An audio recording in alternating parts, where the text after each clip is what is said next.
Praise lord. ఈ రోజు ఒక సామెత నేర్చుకుందామా? సామెతల గ్రంథం 28వ అధ్యాయం 13వ వచనం. అతిక్రమములు దాచిపెట్టువాడు వర్ధిల్లడు, వాటిని ఒప్పుకొని విడిచిపెట్టువాడు కనికరం పొందును. పాపములు తెలియక చేసేవి, అతిక్రమములు తెలిసి చేసేవి. అయితే చాలా మంది అలవాటుగా చేసేస్తూ ఉంటారు ఆ అతిక్రమాల్ని.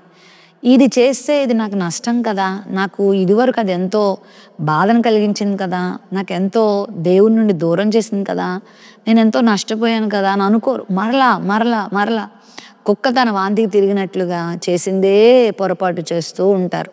అయితే ప్రభు చెప్తున్న మాట ఏంటంటే, అతిక్రమములు దాచిపెడితే నువ్వు వర్ధిలో, వాటిని ఒప్పుకొని విడిచిపెట్టుకుంటే కనికరం పొందుతావు.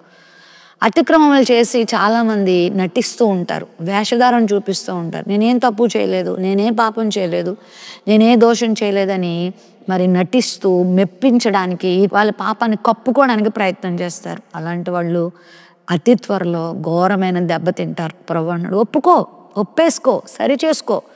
దేవుని దగ్గర నువ్వు చేసిన పాపాన్ని ఒప్పుకొని ఇంక దాని జోలికి వెళ్ళొద్దు. పాపమును ఒప్పుకుంటే దేవుని ద్వారా కనికరం పొందుతావు. పేతురు పొరపాటు చేశాడు, ప్రభుని ఎరగనని బొంకాడు. అయితే వెంటనే ఆ తప్పును ఒప్పుకొని సరి చేసుకున్నాడు, ఇంక మళ్ళీ ఆ తప్పు చేయలేదు, అందుకే కనికరం పొందాడు. దావీదు కూడా పొరపాటు చేశాడు, విశ్వాసీ ఉండి కూడా మరి చేయరాని పని చేశాడు, వెంటనే ఒప్పుకున్నాడు, సరి చేసుకున్నాడు, ఇంకా మళ్ళీ ఆ జోలికి వెళ్ళలేదు. అలా నీ జీవితంలో కూడా దేవునికి వ్యతిరేకమైన పనులు ఏమైనా నువ్వు చేస్తుంటే ఒప్పుకో, విడిచిపెట్టేయి, దేవుని కనికరం పొందుకుంటావు.